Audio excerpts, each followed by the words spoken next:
こんにちは。ミニマリストになりたい私、もちです。今回は散らかってしまった我が家のリセットと、もう散らかさないために家中の捨て活を行った様子をお届けします。大変お久しぶりの動画になりました。実は年明けからかなり忙しく、結構余裕がない日々を過ごしていました。そしてそんな忙しい日々に忙殺され、我が家はすっかり散らかりがちになってしまっていました。そこで今回、散らかる負のループから抜け出すために気合を入れて家中の片付けと捨て活をしました。今回もたくさんの不要品を見つけることができ、この日以来また綺麗で散らかりづらい我が家が戻ってきました。今は精神的にも余裕を持って過ごせています。この動画が私のようになんだか日々いっぱいいっぱいで暮らしに余裕が持てないという方の暮らしを良くする何か小さなきっかけになってくれたら嬉しいです。ではスタートです。今日は散らかったお部屋のリセットと久しぶりの捨て活をやっていきたいと思います。実はですね、年明けからかなり週末とか忙しかったり、あと体調も何度も崩してしまって、本当にねお部屋がどんどん散らかっていってしまったんですよね。でようやく久しぶりに予定のない2連休を作れて、まだちょっと声は枯れてるんですが体調も回復してきたので、今日でこの汚い生活、そしてダラダラしてしまう生活を断ち切ろうという思いでお片付けと捨て活をやっていきたいと思います。なので今日はあえてもう何も片付けず、ありのままの部屋の状態から片付けていきたいと思います。ありのままを映し出されるのでちょっとびっくりされる方もいらっしゃると思うんですが、ズボラな性格もあって自分に余裕がなかったりするとすぐ散らかっちゃうんですよね。そんな状況も今日で断ち切りたいと思います。で、お洋服はすいません、今日は寝巻きでやりたいと思います。お洋服に着替えるとそれだけでお片付けのハードルが上がってしまうので、今日はもう寝巻きのまま片付けて、まずはもう気持ちからすっきりしていきたいと思います。それではスタートです。それではリビングやっていきます。リビングもとりあえず片付けからですね。まずは散らかったリビングのリセットから始めます。前日に洗濯した干し歩きたち、椅子の上に平干しをしていました。ここ最近の私だったら乾いてもなお数日放置し続けるところでしたが、そんな暮らしとも今日でおさらば。今日からはちゃんと片付けます。部屋に干していたお洋服、タオルも片付けます。便利な位置にあるからとついつい物を置いてしまいがちなベッド脇のスペース、この日は服やエプロン、折りたたみ椅子なんかを放置してしまっていました。1個物を置いてしまうとついまたもう一つ、そしてまたもう一つとどんどん物を重ねて置いてしまうんですよね。こちらも今日でリセットです。収納スペースには出かけた時の荷物を放置してしまっていました。これももともとベッド脇の便利なスペースにしばらく放置してしまっていたものでした。とりあえずこの収納に移動させ、まるでお部屋を片付けたかのようにごまかしていましたが、今日こそリセットです。こういう出かけた時の荷物って私もうその辺に放置してしまいがちなんですよね。これからは帰ってきてすぐ、せめて翌日朝には片付けることを習慣したいです。とりあえず足元に放置しないように帰った時の荷物を一旦かける場所も用意しました。隣の部屋の隅にもスーツケースを放置してしまっていました。これは正直1ヶ月ぐらい放置してしまっているものです。中身をもうほとんど出し切っているのに、あとちょっとの片付けができなかったのはもうなぜでしょうか。いざ片付けてみたらめっちゃ一瞬で片付けが終わりました。あとほんのちょっとだけ行動してみること、その積み重ねが気持ちよく暮らせるコツなんですね。階段横には空のペットボトルと折りたたみ傘を置きっぱなしにしていました。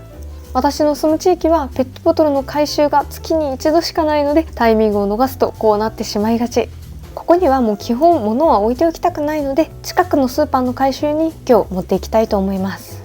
傘もいつも置いている玄関に戻します。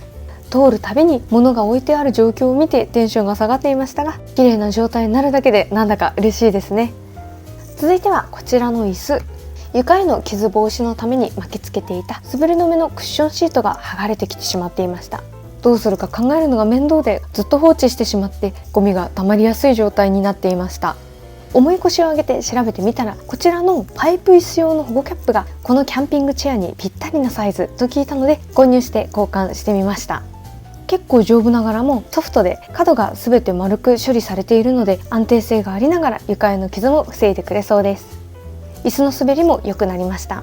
もし同じ椅子をご自宅用に持っていらっしゃる方はぜひこちらのクッションも使ってみてください。片付けスイッチも入ってきたので、昨晩放置してしまっていた食器と洗い物を片付けます。晩ご飯で使った食器は放置してしまいがち。めんどくさがり屋な私は疲れた夜はなんだかやる気が起きなくて、翌日の自分に仕事を任せてしまう癖があります。でも洗い物もやり始めさえすれば案外できちゃうんですよね。むしろ後回しにする方が汚れが落ちにくくかもしれないし、虫が寄ってくるかもしれないし、もっと面倒なことになりそうですよね。やっぱり後でにする癖は散らかる原因。どうせやるなら先にしちゃえよう自分に言い聞かせて、これからはあとちょっと頑張ってみようと思います。プロテインのケースが空になっていたので補充します。面倒だから補充するくらいなら今日は飲まなくていいやとしばらく詰め替えずにいたものでした。こう考えてみると、余裕がない時っていろんな小さな家事がめんどくさくなって放置しちゃいがちなんですよね。私みたいなズボラさんは小さな家事をどれだけなくせるかが積みやすくするコツなのかもしれません。これからいろいろと小さな家事を減らす工夫もしていきたいなと思いました。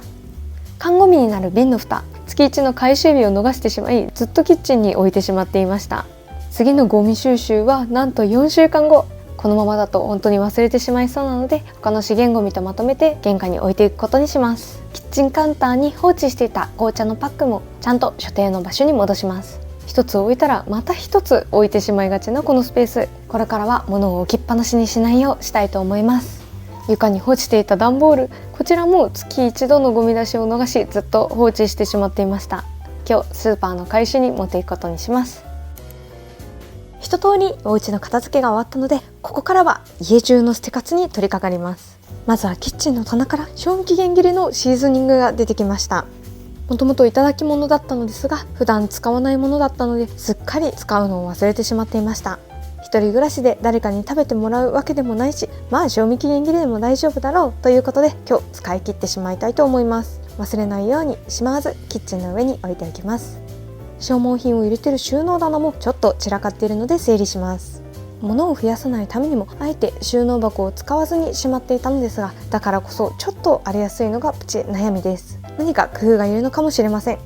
とりあえず今日はまた整えてしばらく様子を見たいと思います。使いかけのスポンジが2セット出てきました。ちゃんと使い切ってから新しいものを買ったと思っていたのですが、散らかった収納に紛れて最後まで使い切れていなかったようです。キッチンのスポンジと洗面台に置いている小さめのスポンジはそろそろ変えようと思っていたタイミングなので、新しいものに取り替えて1セット分の袋は処分しようと思います。古いスポンジはシンクの排水口を奥まで掃除するのに使ってから処分します。スポンジが汚れてきたらおのずと掃除することになるので、自然と定期的な掃除習慣ができました。ズボラな私にはぴったりのルールです。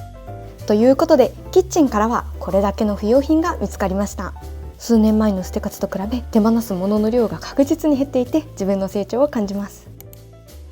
続いて洗面所です。古いフェイスタオルが出てきましたので処分します。最近ふるさと納税で注文したフェイスタオルが届いたので総入れ替えをしていました。古いタオルは掃除用の雑巾にしなきゃとこちらに取っておいていましたが、考えてみればすでに雑巾用のタオルはいくつか持っているのでこんなにはいりません。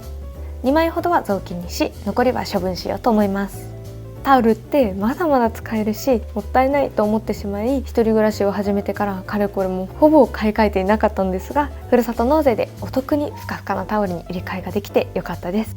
今回はグレー色のタオルを注文してみました。いつも白色のタオルを使っていたのですが、ドラム式洗濯機だと色移りしてしまい、どんどん薄汚れたような色に変化してしまっていたのが悩みだったんですよね。もう色移りを気にせず心置きなく洗濯できてすごく気に入っています。シャンプーの詰め替えが少量残っていたのでボトルに補充し、袋は処分します。頭痛薬があと少しだったのでかさばる箱は処分し、残っている薬はポーチに入れます。ということで洗面所はこれだけの不要品が見つかりました。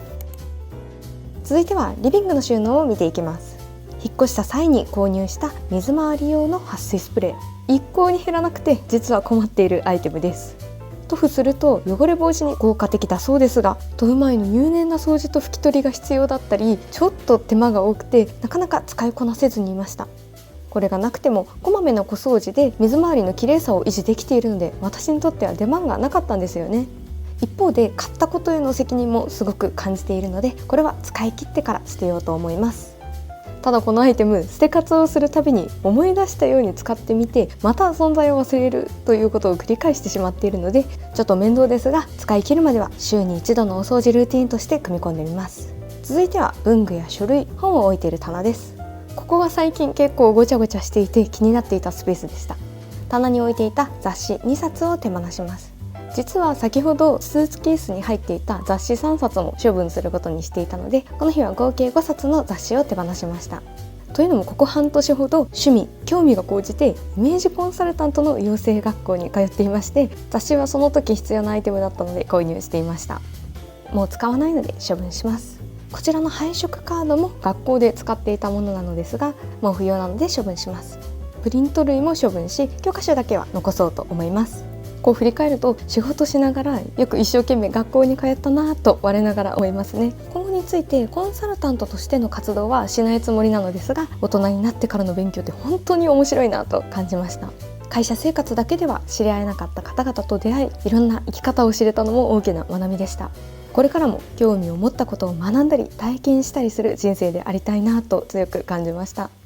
話がそれてしまいましたが、捨て活に戻ります。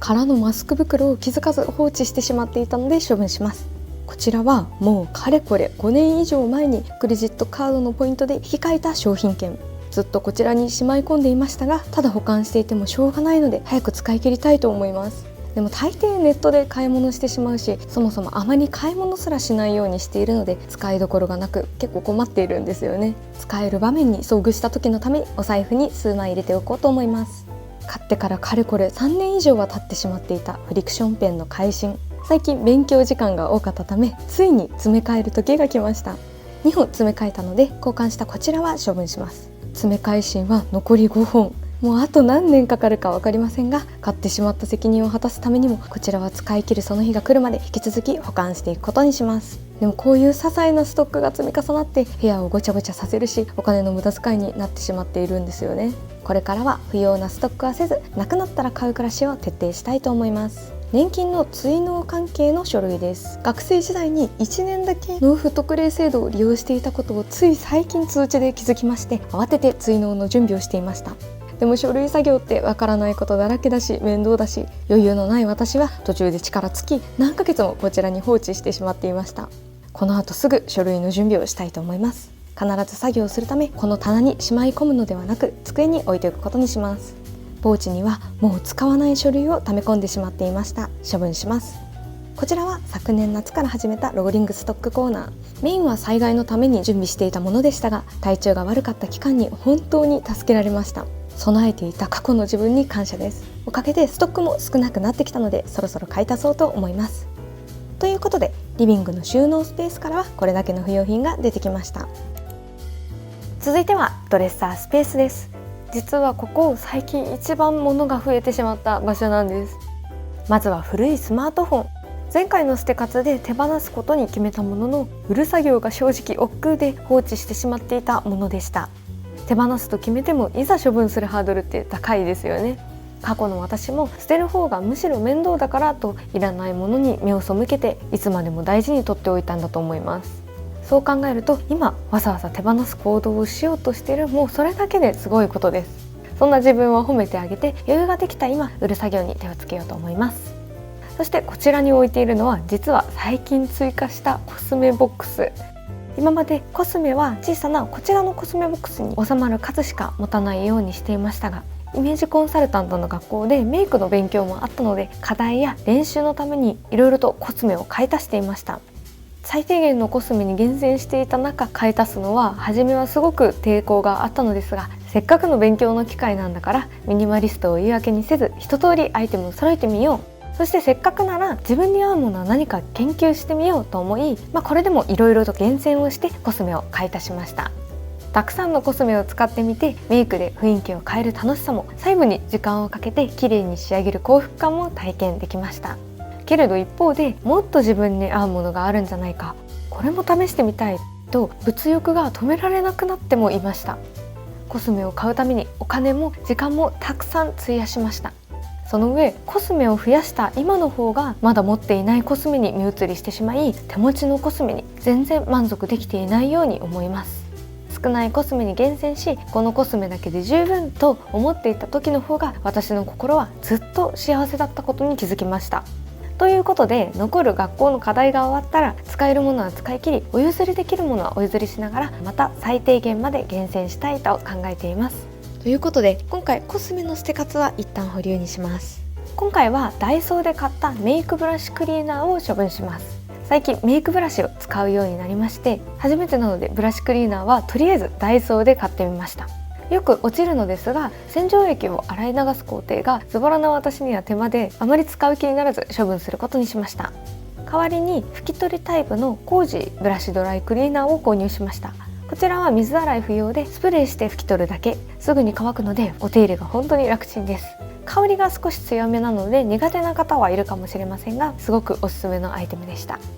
アホ毛直しに使っていたポイントブラシタイプのヘアスタイリング剤は使い切ったので手放します。こういうタイプのアホ毛直しは今回初めて買ってみたものでしたが、アホ毛が綺麗に消えるのはすごく良かったです。ただあまり長い間持たず、すぐに使い切ってしまいました。もうこちらを買うためのお金も結構かかってしまうので、こちらはリピートせず、これから手持ちのヘアバームで済ませようと思います。忙しさを言い訳にし、外したアクセサリーをたくさん放置していたので、プレートがアクセサリーだらけになっていました。ケースでちゃんと片付けます。こちらのメイクブラシセットとスタンドも最近メイクの勉強のために買い足したものです。いろいろと使ってみて、私にはいらない道具がもう何個もあったので、こちらも今後の捨て方で減らしていく予定です。もらい物のボディミスト、実はもらってからおよそ3年が経過していました。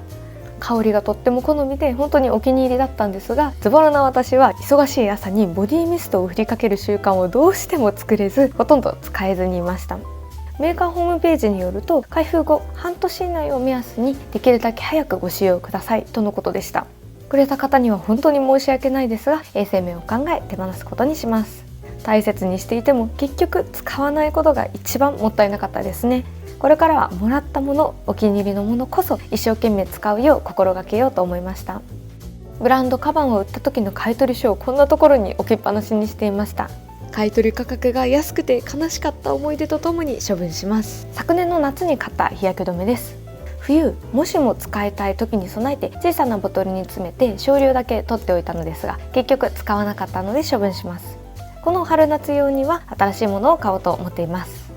韓国土産でもらったフェイスマスクの使用期限をチェックします。韓国のコスメアイテムって必ず使用期限が書いてあるので、本当に分かりやすくていいですよね。日本製のコスメにも全部書いてあったらありがたいなと思ってしまいます。こちらは使用期限大丈夫でしたので取っておきます。ということで、ドレッサースペースからはこれだけのアイテムを処分します。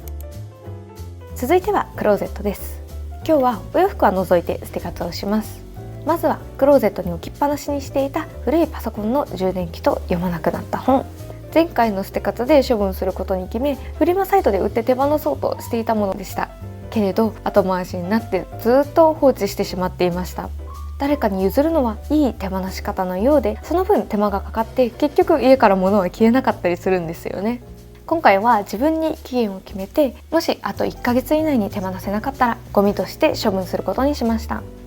GU で購入したバッグです。教科書など大きめの荷物がある時に使っていて、2年前のベストバイアイテムとしてもご紹介していたものでしたが、ここしばらくはすっかり使わないものになっていたので、今回手放すことにします。ベルトが長めのショルダーバッグに教科書のような重たい荷物を入れると、荷物は余計重たく感じられてしまうし、いつもの小さめバッグから荷物の入れ替えも面倒なのがもやっとポイントでした。結局いつもの小さめバッグにトートバッグを持つスタイルが今の私には合っていました。ということで、もう使わないこちらのカバンは手放すことにします。袋類を入れているバッグが荷物で溢れてきてしまっているので、全部出していらないものと仕分けしていきます。旅行用の収納袋は取っておきます。いくつもある無印良品のきなりのバッグ、軽くて安くて洗濯もできるので使い勝手が良く、最近の一番のお気に入りサブバッグです。サイズ違いで合計3枚持っていましたが、乾燥機にかけてシワシワになってしまった一番古い1枚を手放します。グッズのトートバッグは取っておきます。無印良品のジュートマイバッグです。5年前ぐらいに大流行してからずっと愛用していたサブバッグでしたが、秋冬には使いづらい素材感ですし、今は洗えて使いやすい無印良品のサブバッグの方がお気に入りになっていました。ということで、大きいサイズ、小さいサイズは処分し、他のバッグを収納している中サイズのこの袋は引き続きお家の収納として使おうと思います。今回サブバッグは3つ手放せました。でもまだまだ袋類は多いかなと思うので、ぜひこれさえあれば満足と思えるとっておきのサブバッグ1つ見つけたいなと思っています。続いてはこちらのスカーフ、昨年手放した革バッグにずっとつけていました。でも使いどころがなく棚にずっと放置していました。使っていないものなので今回処分します。ということでクローゼットからはこれだけの不要品を見つけ出すことができました。ということで今回はこれだけのアイテムを手放すことができました。忙しさに追われて散らかる負のループに飲まれていた我が家も捨て活でまたすっきりとした暮らしが戻ってきて、とても心地よく、そして心穏やかに過ごせています。今回私が心から感じたのは、物が少ないすっきりとした暮らしをしていると日々の幸せの量が増えるということです。すっきりとした居心地のいい部屋にいるだけですごく気持ちが良くて機嫌よくいられます。自分がすでに持っているもので満足できたり、ほんの些細なことでも幸せと思えるんですよね。ミニマリストって賛否の意見が分かれる生き方ですが、それでもやっぱり私はミニマルな暮らしが大好きだなと改めて感じました。これからも私にとってちょうどいいミニマムを探求しながら捨て活を頑張っていこうと思います。忙しいとやっぱりお家は散らかってしまうと思うんですが、そんな自分もちょっとぐらい許してあげたらなとも思っています。本日は動画を見てくださりありがとうございました。大変お久しぶりの動画となりました。動画更新を待っていてくださった皆様、本当にありがとうございます。いろんなことが重なってしまってずっと忙しく、もう部屋も散らかったり動画更新もあまりできずにいました。今回忙しかった理由の一つである祖母の介護を通していろいろと感じることがあったのでお話しさせてください。実は今年に入って祖母の足腰が急に弱くなり、車椅子生活になってしまったんですよね。介護度でいうと要介護3にあたり、一人での歩行は不可、トイレ、お風呂、着替えなどなど日常の動作のあらゆる場面で全面的な補助が必要な状態です。で普段は母がワンオペで昼も夜中も介護してくれているんですが、それでは母は外出することはもちろんまとまった睡眠をとることすらできないので、私も月に2回、2泊3日ぐらいのスケジュールで帰省して介護に参加するようにしています。当初は突然の介護にちょっと私がショックを受けてしまって、私まで体調を崩しがちになってしまったのですが、今は私の体調も回復してきましたし、それまで24時間てんやわんやだった介護もだいぶ落ち着いてきて、祖母も夜もちゃんと寝てくれるようになったりと、介護生活も随分状況は良くなってきました。でも実家まで片道4時間かかるのがちょっと大変なんですけどね。でここで介護生活で助けられた2つのことについてお話しさせてください。まず1つ目は捨て活です。昨年から母がコツコツ捨て活を頑張っていて、大物家具を含めたくさんのものを手放していました。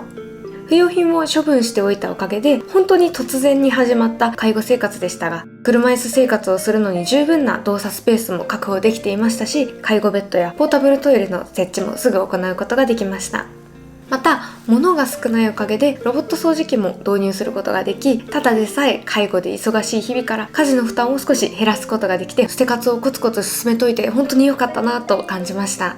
でもう一つ助けられているのが行政のサービスです。介護が始まった当初はトイレに始まり、身の回り何もかも介助してあげなければならないその介護の大変さや、あと何年何十年続くかもしれない介護生活の現実に私自身がかなりショックを受けていました。祖母のことは大好きだから長生きはしてほしいけれど、母や私だったり介護する側が自分を犠牲にしなければならないなら祖母を嫌いになってしまうんではないか、そんな不安もありました。ですが今は行政の支援金をもらいながらケアマネージャーさんもついていただき、訪問介護や訪問診療、設備のレンタルやショートステイを受けられていて、介護開始から4ヶ月ほど経ち、徐々に介護の負担もその経済的負担も軽くすることができるようになってきました。今まで私もいわゆる子育て世代なので、子育て支援の充実こそが今後の社会のために大切と思っていたのですが、介護支援もとても重要で、支援のおかげで介護をする側、私たち働く世代が助けられているということを身をもって体験しています。この動画を見てくださっている方の中にも介護で苦労されている方がいらっしゃるんじゃないかなと思います。そんな方には絶対に一人で抱え込まず、公的サービスを最大限受けながら、どうか自分自身の人生を一番大切にして介護と付き合っていってほしいと心から思っています。ということで、いろんな状況変化もあり、相変わらずゆるりとした更新頻度になるかとは思いますが、ぜひ次の動画更新までのんびりお待ちいただけますと嬉しいです。おまけ動画の最後の最後まで見てくださり本当にありがとうございました。バイバーイ。